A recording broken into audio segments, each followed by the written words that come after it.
আসসালামু আলাইকুম এভরিওয়ান। সবার উদ্দেশ্যে একটা কথা বলতেছি। আজকে অনেক দিন ধরে বাংলাদেশে ফেসবুক বন্ধ হয়ে রয়েছে।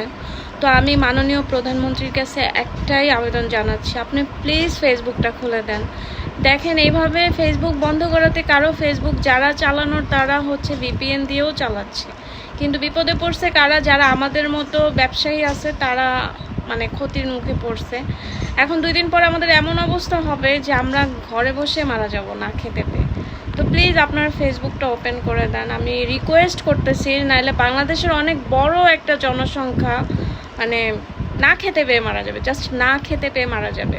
আর আমার যে সকল ভাই বা বোনেরা আছেন যারা আন্দোলন করতেছেন তাদেরকেও বলতেছে, আপনারা প্লিজ এবার বন্ধ করেন। অনেক মায়ের বুক খালি হয়ে গেছে, প্লিজ এবার শান্ত হন, বন্ধ করেন। আপনাদের যে এক দফা কোটা আন্দোলন ছিল সেটা তো আপনারা পাইছেন, তাই না? এখন এই যে এগুলা